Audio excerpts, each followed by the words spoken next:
आसीन की इस पावन धरा को मैं भिल राणा पुंजा की धरती कर्म भूमि से यहाँ पर आया हूं।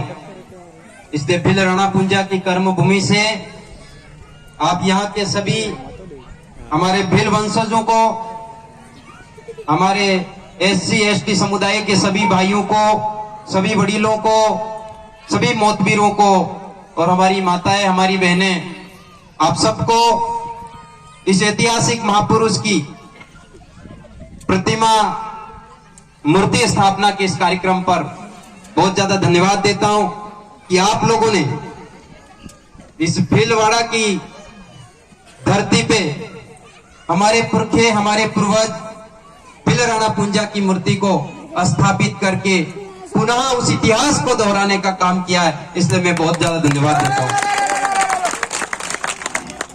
जिस तरह से हमारे पुरखे, हमारे पूर्वज हमारे हक अधिकार के लिए जो लड़ाइयां लड़ा करी थी, लड़ाइयां लड़ने के बाद में जो हमारे पुरखे, हमारे पूर्वजों ने जो इतिहास बनाया था, उसी तरीके का इतिहास हम लोगों को भी आने वाले समय में लिखना होगा। ये बात हम लोग उस धरती से आपके बीच में कहने के लिए आए हैं। तो हम लोग ये कहना चाहते हैं कि हमारे सभी, हमारे भिलवंश और हमारे SC ST OBC माइनॉरिटीज के लोग एक हो जाते हैं और एक होकर के हम लोग वापस काम करते हैं, तो आने वाले समय में हमारी जो यूनिटी है वो मजबूत हो सकती है। और मजबूत बनने के बाद हम लोग इतिहास के अंदर इसी धरती पे बलराज का राज कायम था, उसी तरीके से हमारा राज पुनः कायम हम लोगों को करने के लिए खड़ा होने की जरूरत है। ये बात हम लोग यहाँ पर कहने के लिए आए। हम लोग आपको ये याद दिलाने के लिए आए कि हमारे पुरखे, हमारे पूर्वज, जिनका ओरिजिनल खून हमारे अंदर जिंदा है, और ओरिजिनल खून अगर जिंदा है तो हम लोगों को पुनः खड़ा होना है।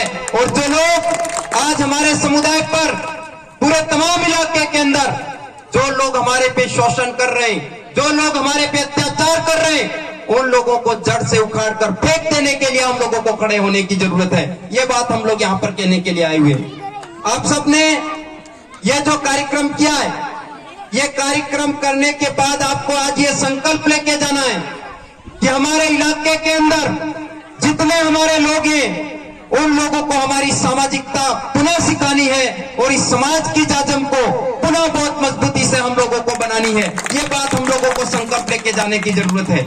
हम लोग आपको ये याद दिलाने के लिए आए हुए, पूरे इतिहास काल के अंदर हमारे लोगों ने बहुत बड़ी लड़ाइयां लड़ी थी।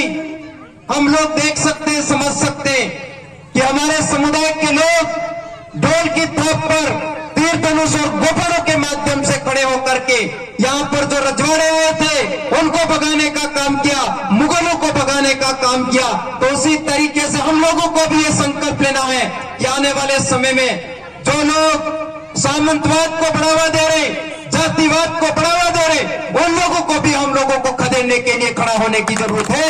ये बात हम लोग आपके बीच में रखने के लिए आए हैं। साथ में हम लोग कहना चाहते हैं कि हमारे समाज को बहुत अच्छे तरीके से मजबूत बनाना है, तो हम लोगों को बहुत अच्छे तरीके से जानकार बनना है, अच्छे तरीके से शिक्षा हासिल करनी है और लगातार तरीके से हमारे समाज के बीच में ये जानकारी की बातें रखना ज्यादा जरूरी है। तब जाकर के हमारे समाज की सुरक्षा हो सकती है। आप लोग यहाँ पर कह रहे कि हम लोग भिल से अलग है, भिलवाड़ा जो अलग क्षेत्र है हमारे भिल प्रदेश में नहीं लिया, तो हम लोग ये कहने के लिए आए हुए हैं कि आपका जो इलाका है, उस इलाके के अंदर जो लोग भिल हैं, उन लोगों को भी डरने की जरूरत नहीं है, घबराने की जरूरत नहीं है। जिस गांव के अंदर एक भिल होगा, वो इलाका भी अनुसूचित क्षेत्र होना चाहिए। ये बात हम लोग तो कहने के लिए आए हुए हैं, क्योंकि हम लोग जानते हैं कि हमारे आदिवासियों को ट्राइबल बोला जाता है। क्या बोला जाता है? और चीते को क्या बोला जाता है? टाइगर। टाइगर के आधार पर ही हम लोगों को ट्राइबल बोला गया है। तो हमारा खून बहुत मजबूत है और उस खून की हम लोगों को पहचान होनी चाहिए। हमारे इतिहास को हम लोगों को जानने की जरूरत है और हमारे इतिहास को लगातार तरीके से पढ़ते हुए हमारे समाज के प्रत्येक व्यक्ति तक हम लोगों को पहुंचाने की जरूरत है। तो निश्चित तौर पर हमारा जो समाज है वो मजबूत हो सकता है। आप आपके इलाके के तमाम सभी लोगों से हम लोग ये आह्वान करने के लिए आए कि आने वाले समय में आप लोग कम नहीं है। हमने सुना था 1 लाख से ज्यादा आपके वोट हैं।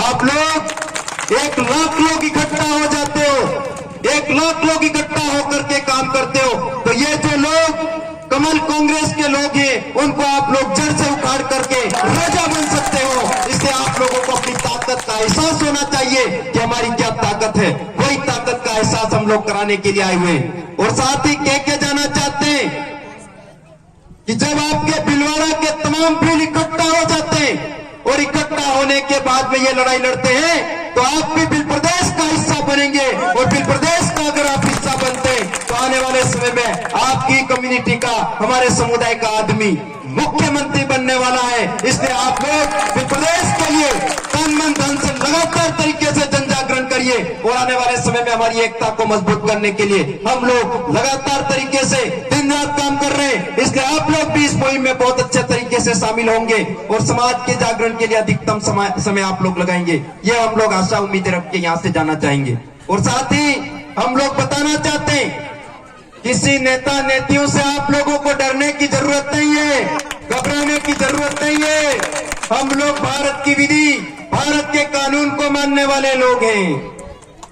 ये लोग जो भी नेता नेती बनते हैं वो भारत का विधि, भारत का कानून, भारत के संविधान की सौगंध खाते हैं, कसम खाते हैं जब वो बनते हैं। तब आपको पता होगा, आपने सुना होगा, जब वो नेता बनते हैं उस समय क्या शपथ लेते पता है?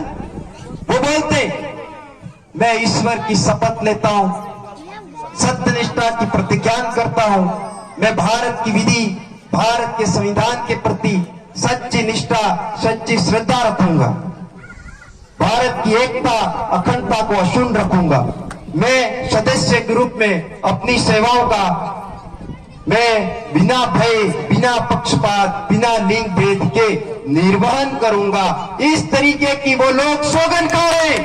तो जो भी लोग आपके इलाके में जाति के आधार पर, भेद के आधार पर, पक्षपात के आधार पर, द्वेषता के आधार पर निर्णय कर रहे हैं, तो हम लोग ये कहना चाहते हैं कि जिस दिन आप लोग जागरूक हो जाते हो, जिस दिन आप लोग भारत की विधि, भारत के कानून को जान जाओगे, उस दिन ऐसे जो नेता और नेती है उनकी आप लोग सदस्यता भंग करवा सकते हो। और हमारे समाज पर अगर शोषण अत्याचार कर रहे हैं तो उन पर एट्रोसिटी एक्ट का आप मुकदमा भी कर सकते हो। और जो भारत की विधि, भारत का कानून, भारत के संविधान के उल्लंघन कर रहे उन लोगों पर आप लोग देशद्रोही के मुकदमे भी ठोक सकते हो। इसलिए आप लोगों को अधिकतम भारत की संवैधानिक आधार पर जानकारी हासिल करनी चाहिए और अधिकतम हमारे समाज के लिए, हमारे समुदाय के लिए काम करने की जरूरत है। साथ ही हम लोग बता के जाना चाहते हैं कि इस इलाके के अंदर हमारे एससी के भाई, हमारे ओबीसी के भाई, माइनॉरिटीज के भाई, आप सब लोग मिलकर के एकता को आगे बढ़ाते हो तो आने वाले समय में इस देश भर में जो लोग पाखंडवाद को बढ़ावा दे रहे, अंधविश्वास को बढ़ावा दे रहे, उनको भी जड़ से उखाड़ करके फेंक देंगे और तर्कशीलता को हम आगे बढ़ाएंगे, वैज्ञानिक दृष्टिकोण को हम लोग आगे बढ़ाएंगे और बहुत मजबूती से हम लोग काम करेंगे। ये इस मौके पर बात हम लोग कह के जाना चाहते हैं। और साथ ही हम लोग आपको ये कह के जाना चाहते हैं कि आप लोगों का भी कर्तव्य बनता है, दायित्व बनता है कि आप इसी मिट्टी की, इसी अरावली पहाड़ियों की बिलवंश की प्रथम संतान है और प्रथम संतान होने के नाते आप लोगों को हमारे समाज के लिए, हमारे समुदाय के लिए अधिकतम जन जागरण करने की जरूरत है। हमारी सुरक्षा हम लोग तभी कर पाएंगे जब हम ये काम करेंगे।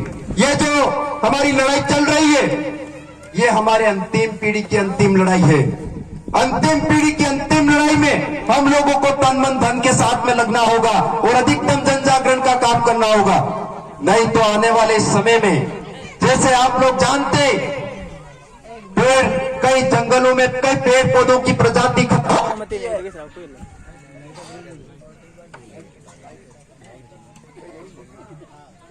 जंगलों में कई पेड़ पौधों की प्रजाति खत्म हो चुकी है, कई जीव जानवर की प्रजाति खत्म हो चुकी है। उसी तरीके से अगर आज भी हमारा बिलवंश और हमारे समाज के लोग नहीं जागते तो आने वाले समय में इस धरती से आदिवासी भी खत्म हो सकता है। इसलिए आदिवासी बचाओ के अभियान में हम लोगों को लगना होगा। और एक बात कह के जाना चाहते हैं, अगर सभी प्रत्येक इस सृष्टि का कल्याण करना है, प्रत्येक जीव जगत को बचाना है, तो सबसे पहले आदिवासी को बचाना होगा, आदिवासी की संस्कृति को बचाना होगा। ये बात हम लोग यहाँ पर कहने के लिए आए हैं, क्योंकि आज के समय में हम लोग नैसर्गिक सिस्टम को मानते हैं, प्रकृति को मानते हैं, और प्रकृति के संबंध में हम लोग जितने काम कर रहे थे उसको हम लोगों ने कहीं कहीं त्याग दिया है, हम लोग भूल गए। तो इसलिए हम लोगों को पुनः हमारी संस्कृति को जिंदा रखना होगा, और हमारी संस्कृति जिंदा रहेगी तभी प्रत्येक जीव जगत का कल्याण हो सकता है, ये सृष्टि बच सकती है। ये बात इस मौके पर हम लोग कहना चाहते हैं। हमारे बीच में हमारे प्रदेश के वैचारिक गुरु माननीय कांतिलाल जी रोध साहब आपके बीच में आए, वो आपको बहुत अच्छी जानकारी और भी देने वाले हैं, तो आपको उनको भी पूरा अच्छे तरीके से सुनना है, और सुनने के बाद हम लोगों ने जो ये बातें रखी है वो अधिकतम आप अपने सगा संबंधी, अपने तमाम रिश्तेदार तक पहुंचाने का काम करेंगे, और हमारी एकता को हर हाल में आगे बढ़ाएंगे। ये बात इस मौके पर कह के जाना चाहता हूँ। आप सबने मुझे यहाँ पे बुलाया, मान सम्मान दिया, हमारी बातों को सुना, इसलिए आपको बहुत बहुत धन्यवाद। मेरे साथ में एक बहुत बड़े जोश के साथ नारा बोलना होगा।